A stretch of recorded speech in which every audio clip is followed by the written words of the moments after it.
Hello mga beshi, magluluto po tayo ng menudo. Sisingkotsa po muna natin siya bago natin siya igigisa. Naglagay po tayo ng paminta, ng asin, kinain na cheese, liver spread, ng kalamansi, ng toyo mga beshi. Ayan po yung ating pork menudo.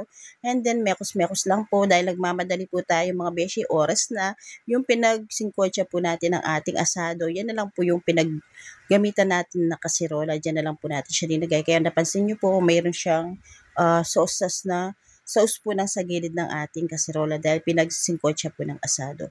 And then sa kabilang kalan po, nagpiprito na po tayo ng ating patatas, carrots, pero nauna po yung red bell pepper. Ayan po mga beshi. Tapos po yan, nagisa na tayo ng bawang at sibuyas. Naglagay na tayong tomato sauce at tomato paste sa ating talyasi para po magisa at hindi balansa yung ating pagluluto ng menudo. Dahil nga nagmamadali tayo mga beshi, salip na mauna po yung karne ng ating menudo, nasama na po yung sabaw niya. Sisiguraduhin na lang po namin siyang makulo at saka hindi po siya masabaw para po hindi malansa yung ating menudo mga beshi.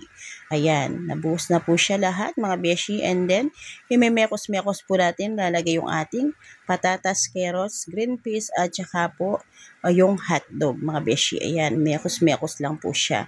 Tapos po mga beshi, ayan, dahil paluto na po yan mga beshi, malapit na po natin siyang i-plating kasi po pasimot na po yung kanyang pinaka-sauce, yung kanyang pinakasabaw mga beshi. And then lalagyan na rin po natin yung iba pang red bell pepper dahil almost paluto na po talaga yung ating menudo. Masarap po kasi mayroon siyang red bell pepper, lalong masarap. Pampadagdag aroma. Ayan na po yung ating masarap na pork minudong singkotsyang Kapampangan mga beshi. Nakaplating na po siya mga beshi. Ayan.